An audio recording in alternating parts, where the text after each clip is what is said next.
ಎಲ್ರಿಗೂ ನಮಸ್ಕಾರ. ರತ್ನ ಚಾನಲ್ಗೆ ಸ್ವಾಗತ. ಇಷ್ಟೊಂದು ಸುಲಭವಾಗಿ ಸೋಯಾ ಚಂಕ್ಸ್ ಬಿರಿಯಾನಿ ಮಾಡೋದು ಅಂತ ಹೇಳಿ ನನಗಂತೂ ಗೊತ್ತೇ ಇರಲಿಲ್ಲ. ಎಷ್ಟು ಈಸಿ ಅಂದರೆ ಅಷ್ಟು ಈಸಿ ಕೂಡ, ತುಂಬ ಸುಲಭವಾಗಿ ಮಾಡ್ಬೋದು. ನೋಡಿ ಅಂದರೆ ಎಷ್ಟು ಚೆನ್ನಾಗಿರುತ್ತೆ ಅಂದರೆ ಒಳ್ಳೆ ನಾನ್ ವೆಜ್ ಥರ ಇರುತ್ತೆ. ಮಟನ್ ತಿನ್ನೋರು ಕೂಡ ನಾನ್ ವೆಜ್ಗಿಂತ ಇದ್ರ ಮುಂದೆ ಅದನ್ನಂತೂ ತಿನ್ನೋದೇ ಬಿಟ್ಬಿಡ್ತಾರೆ, ಅಷ್ಟು ರುಚಿಯಾಗಿರುತ್ತೆ. ನೋಡ್ತಾ ಇದ್ರಲ್ಲ ನೀವೇನೆ, ತುಂಬ ಅಂದರೆ ತುಂಬ ಚೆನ್ನಾಗಿರುತ್ತೆ ಟೇಸ್ಟ್ ಮಾತ್ರ. ನೋಡೋಣ ಬನ್ನಿ ಈಗ ಮಾಡೋದು ಯಾವ ರೀತಿ ಅಂತ ಹೇಳಿ. ನಾನು ಫಸ್ಟು ಒಂದು ಕುಕ್ಕರ್ನ ತೊಗೊಂಡು ಅದಕ್ಕೆ ಎಣ್ಣೆ ಹಾಕ್ಕೊಂಡು ಚಕ್ಕೆ ಲವಂಗ ಪಲಾವ್ದು ಏನೇನು ಸಾಮಾನೆಲ್ಲ ಇರುತ್ತಲ್ಲ ಹಾಕ್ಕೊಂಡು ಈರುಳ್ಳಿ ಹಾಕ್ಕೊಂಡು ಫ್ರೈ ಮಾಡ್ಕೊಂಡಿದ್ದೀನಿ. ಅದಕ್ಕೆ ಒಂದು ಟೊಮೊಟೋನ ಹಚ್ಚಿ ಹಾಕ್ಕೊಂಡಿದ್ದೀನಿ. ಅದು first starting video clip miss ಆಗೈತೆ, ವಿಡಿಯೋ ಆಗಿಲ್ಲ, ಹಂಗಾಗಿ ಹೇಳ್ತಾ ಇದ್ದೀನಿ. ಒಗ್ಗರಣೆಗೆ ಎಷ್ಟು ಬೇಕಷ್ಟು ಎಣ್ಣೆ ಹಾಕ್ಕೊಂಡು ಈರುಳ್ಳಿ ಒಂದು 2-3 ಹಾಕ್ಕೊಂಡು ಫ್ರೈ ಮಾಡ್ಕೊಳ್ಳಿ. ಜೊತೆಗೆ ಅರಿಶಿನ ಪುಡಿನೂ ಕೂಡ ಹಾಕ್ಕೊಂಡು ಫ್ರೈ ಮಾಡ್ಕೋಬೇಕು. ಚಕ್ಕೆ ಲವಂಗ ಏಲಕ್ಕಿ ಏನೇನು ಪಲಾವ್ ಸಾಮಾನು ಏನೇನು ಹಾಕ್ಕೊಳ್ತೀರೋ ಅದೆಲ್ಲ ಹಾಕ್ಕೊಂಡು ಫ್ರೈ ಮಾಡ್ಕೊಳ್ಳಿ. ಅದಾದಮೇಲೆ ನೋಡಿ ಅರಿಶಿನೂ ಕೂಡ ಹಾಕ್ಕೊಂಡು ಟೊಮೊಟೊ ಈರುಳ್ಳಿ ಅದೆಲ್ಲ ಕೂಡ ಚೆನ್ನಾಗಿ ಫ್ರೈ ಮಾಡ್ಕೋಬೇಕಾಗತ್ತೆ. ನೋಡ್ತಾ ಇದ್ದೀರಲ್ಲ, ಈ ಥರ ಫ್ರೈ ಮಾಡ್ಕೊಳ್ಳಿ. ಫ್ರೈ ಆದಮೇಲೆ ಧನಿಯಾ ಪುಡಿನ ಹಾಕ್ಕೊಳ್ತಾ ಇದ್ದೀನಿ, 2 ಸ್ಪೂನಷ್ಟು ಧನಿಯಾ ಪುಡಿ. ಇದು ಬೆಳಗ್ಗೆನೇ ಲಂಚ್ ಬಾಕ್ಸ್ಗೆ ಮಾಡ್ಕೊಳ್ಬೋದು, ಅಷ್ಟು ಈಸಿ ಕೂಡ ಮಾಡ್ಕೊಳ್ಳೋದು ಏನು ಟೆನ್ಷನ್ನೇ ಮಾಡ್ಕೊಳ್ದಂಗೆ ಮಾಡ್ಕೊಳ್ಬೋದು. ನೋಡಿ ಇದು ಬಿರಿಯಾನಿ ಪೌಡರ್ ಬರುತ್ತಲ್ಲ, ಅದು ಬಿರಿಯಾನಿ ಪೌಡರು. ಜೊತೆಗೆ ಇದು ಅಚ್ಕಾರದ ಪುಡಿ, ಬ್ಯಾಡಗಿ ಮೆಣಸಿನ್ಕಾಯ್ದು ಅಚ್ಕಾರದ ಪುಡಿ. ಇದು ಬ್ಯಾಡಗಿ ಮೆಣಸಿನ್ಕಾಯಿನ ಪೌಡರ್ ಬರುತ್ತಲ್ಲ, ಅದು ಕಲರ್ಗೋಸ್ಕರ ಅದನ್ನೇ ಹಾಕ್ಕೊಂಡಿದ್ದೀನಿ ನಾನು. ನ್ಯಾಚುರಲ್ ಕಲರು, ನಾನು ಫುಡ್ ಕಲರ್ ಯಾವುದೇ ರೀತಿ ಹಾಕ್ಕೊಂಡಿಲ್ಲ.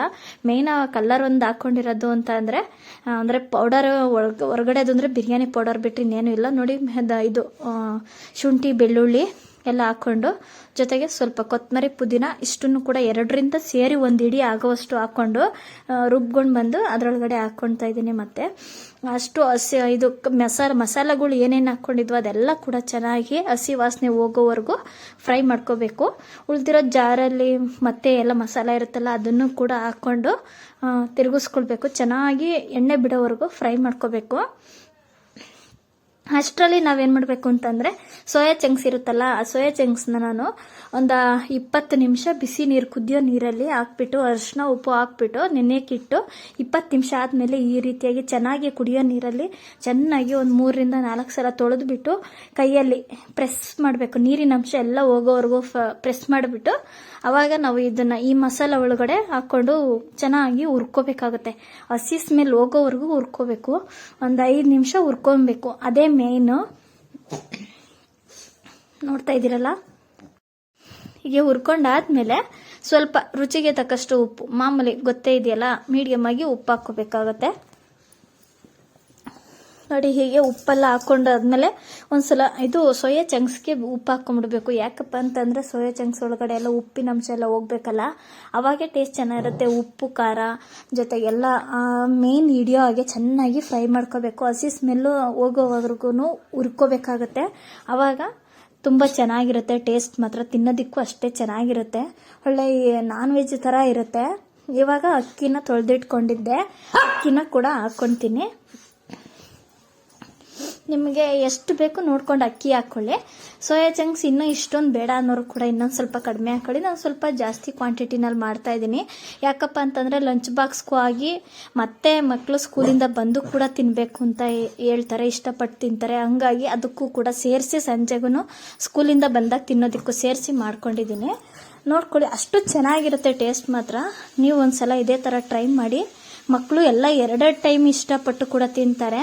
ನಾನಿದು 2ನೇ ಸಲ ಮಾಡ್ತಾ ಇರೋದು, ಮತ್ತೆ ಇಷ್ಟಪಟ್ಟು ಕೇಳಿದ್ರು, ಹಂಗಾಗಿ ಮಾಡ್ತಾಯಿದ್ದೀನಿ. ನೋಡಿ ಇವಾಗ ಒಂದು ಕಡೆ ನೀರನ್ನ ಕುದಿಯೋಕ್ಕೆ ಇಟ್ಕೊಂಡಿದ್ದೆ. ಆ ಬಿಸಿ ನೀರು, ಅಕ್ಕಿ ಎಷ್ಟು ಹಾಕ್ಕೊಳ್ತೀರೋ ಅದೇ ಡಬಲ್ಲು ನೀರು ಹಾಕ್ಕೊಂಡಿದ್ದೀನಿ. 1 ಗ್ಲಾಸ್ ಅಕ್ಕಿಗೆ ಮಾಮೂಲಿ 2 ಗ್ಲಾಸ್ ನೀರು ಹಾಕ್ಕೊಂಡಿದ್ದೀನಿ. ಅಷ್ಟು ಹಂಗೆ ಹಾಕ್ಕೊಂಡು ಕುದಿಯೋ ನೀರು ಹಾಕೋದ್ರಿಂದ ಬೇಗನೂ ಆಗುತ್ತೆ. ಬೆಳಗ್ಗೆನೇ ಲಂಚ್ ಬಾಕ್ಸ್ಗೆ ಮಾಡ್ತಾ ಇರೋದು ನಾನು, ಹಂಗಾಗಿ ಬಿಸಿ ನೀರನ್ನ ಕಾಯಕ್ಕೆ, ನಾನು ಯಾವುದೇ ಅಡುಗೆ ಮಾಡ್ತಾಯಿದ್ರು ಅಷ್ಟೇ ತಿಂಡಿಗಳಿಗೆಲ್ಲ ನಾನು ಬಿಸಿ ನೀರನ್ನ ಕಾಯಕ್ಕೆ ಇಟ್ಕೊಂಡ್ಬಿಡ್ತೀನಿ. ಯಾಕಪ್ಪ ಅಂತಂದರೆ ಬೇಗ ಆಗುತ್ತೆ, ತಡ ಆಗಲ್ಲ. ಬೆಳಗ್ಗೆನೇ ಲಂಚ್ ಬಾಕ್ಸ್ಗೂ ಕೂಡ ಕೇವಲ ಬರೀ 3/4 ಗಂಟೆಲೆಲ್ಲ ನಾವು ಮಾಡ್ಕೊಂಡ್ಬಿಡ್ಬೋದು. ಅಲ್ಲೇ ತಿಂಡಿ ಅಷ್ಟು ಬೇಗ ರೆಡಿಯಾಗಿ ಹೋಗುತ್ತೆ. ಅರ್ಧ 3/4 ಗಂಟೆಲಿ ಅಲ್ಲೇ ತಿಂಡಿ ರೆಡಿ ಇರುತ್ತೆ. ಏನಂತ ಲೇಟು ಅನ್ಸಲ್ಲ, ತುಂಬ ರುಚಿಯಾಗೂ ಇರುತ್ತೆ, ಅಷ್ಟೇ ಟೇಸ್ಟ್ ಕೂಡ ಇರುತ್ತೆ. ನೋಡಿ ಈಗೆಲ್ಲ ನೀರು ಎಲ್ಲ ಹಾಕಿದ್ಮೇಲೆ ಉಪ್ಪು ಖಾರ ಎಲ್ಲ ಒಂದೇ ಕಡೆಗೆಲ್ಲ ಅಂಟೋ ಹಾಗೆ ನೀಟಾಗೆಲ್ಲ ತಿರುಗಿಸ್ಬಿಡ್ಬೇಕು. ಇನ್ನೇನು ಕುದಿ ಹತ್ತೈತೆ ಅನ್ನೋವಾಗಲೇ ನಾನು ಕುಕ್ಕರ್ ಕ್ಯಾಪ್ನ ಕ್ಲೋಸ್ ಮಾಡಿ ಕೂಗಿಸ್ಕೊಂಡ್ಬಿಡ್ತೀನಿ. 1 ವಿಷಲ್ ಆದರೆ ಸಾಕಾಗುತ್ತೆ. ಇಲ್ಲ ಒಂದೊಂದು ಇಲ್ಲ 2 ಆ ಥರ ಕೂಗಿಸ್ಕೊಬೇಕಾಗುತ್ತೆ. ಅಂದರೆ ಎಷ್ಟು ಚೆನ್ನಾಗಿರುತ್ತೆ ಅಂದರೆ ಅಷ್ಟು ಚೆನ್ನಾಗೂ ಇರುತ್ತೆ. ನೋಡಿ ಈಗ 1-2 ವಿಷಲ್ ಕೂಗಿಸ್ಕೊಂಡು ಬಂದಮೇಲೆ ನಾನು ಕ್ಯಾಪು ಓಪನ್ ಮಾಡಿ ತೋರಿಸ್ತೀನಿ. ನೋಡ್ತಾ ಇದ್ದೀರಲ್ಲ ಎಷ್ಟು ಚೆನ್ನಾಗೈತೆ ಅಂದರೆ ಅಷ್ಟು ಚೆನ್ನಾಗಾಗಿತ್ತು.